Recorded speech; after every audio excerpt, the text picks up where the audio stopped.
we've got another fun technique. We're going to start with splatter today. So I'm just getting this little piece of cardboard out that protects my table just a little bit. And I'm starting with yellow green, and then tree green, and then olive green. And I'm just gonna I've got water on my brush and I'm just gonna mix them all together. You can be as like neat with this or not.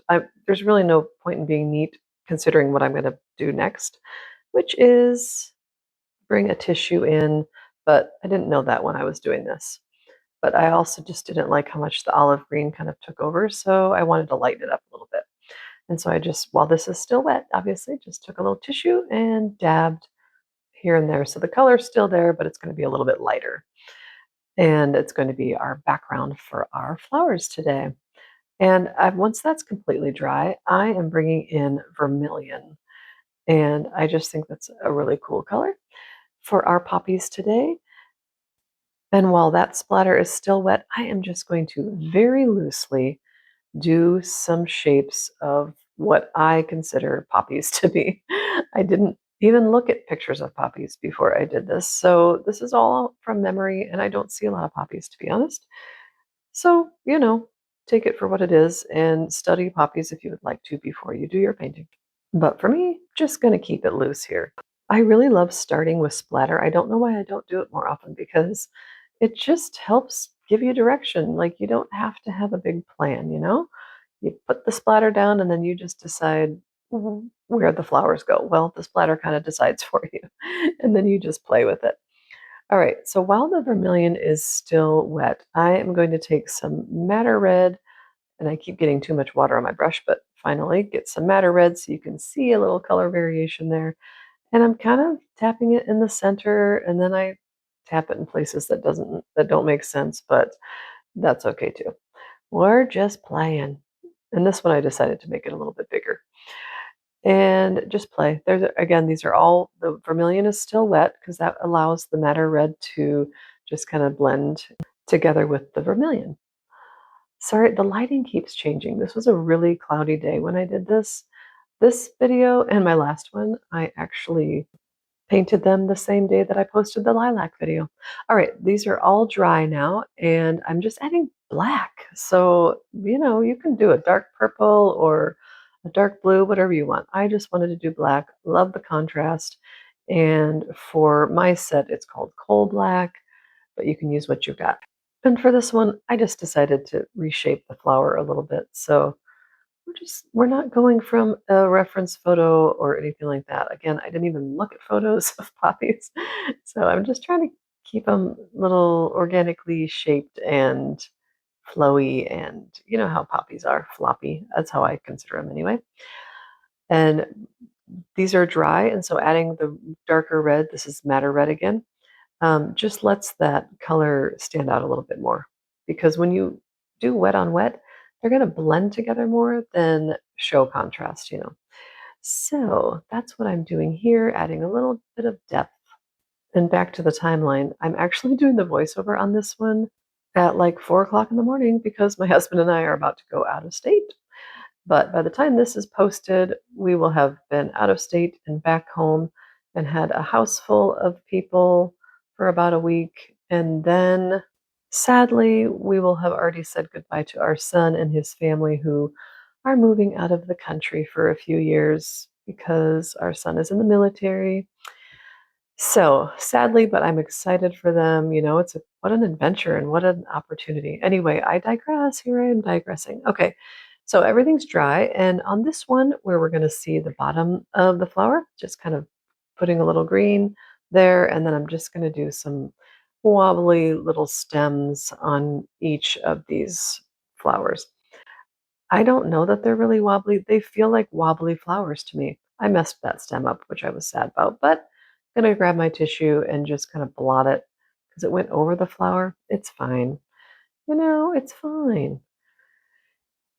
We can almost always fix things. I know for those of you who've been around, you know that that's kind of what I believe.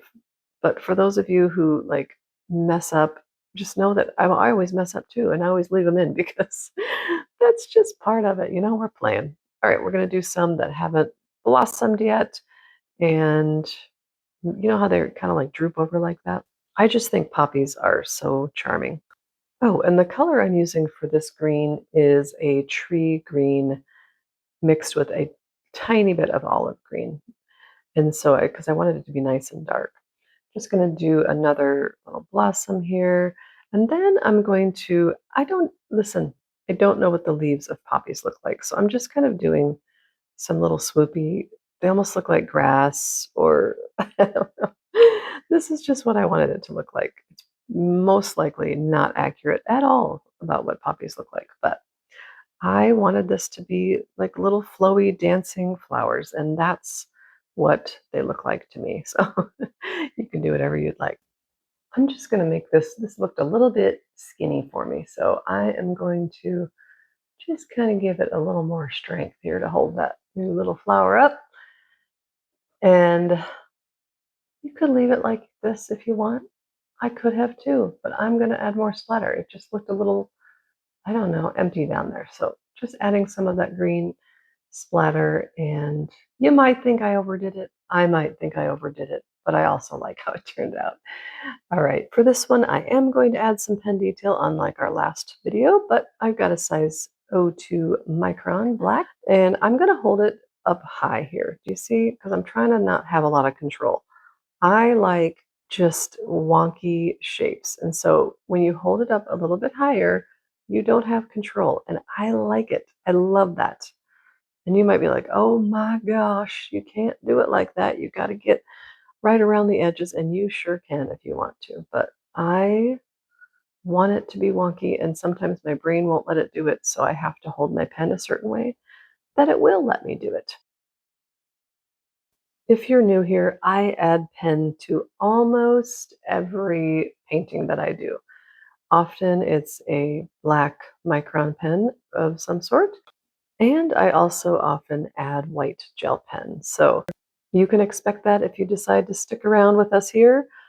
And also, it's always optional because it's not everybody's cup of tea. You saw the painting before the pen details.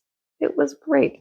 Now here, look at that. Messy, messy, messy. I like to scribble my lines and watch how I do the oval outline of this. Look, oop, yep, not trying to get any sort of accuracy in my outlining.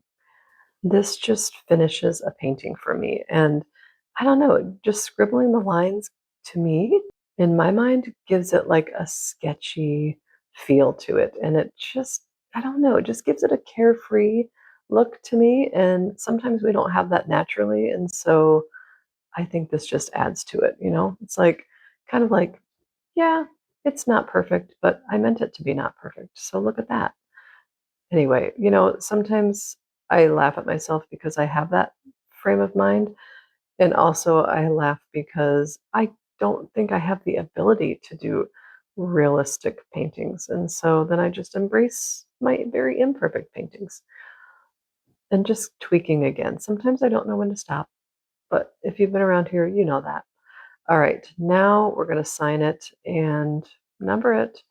And you guys, it's just like time is flying by. Of course, for me, I've done 3 paintings in, 2 days, so it really feels like time's flying by. But 34 of 52, enjoy this one, and what in the world, September is next week. So I'll keep you posted on that. In the meantime, enjoy this one.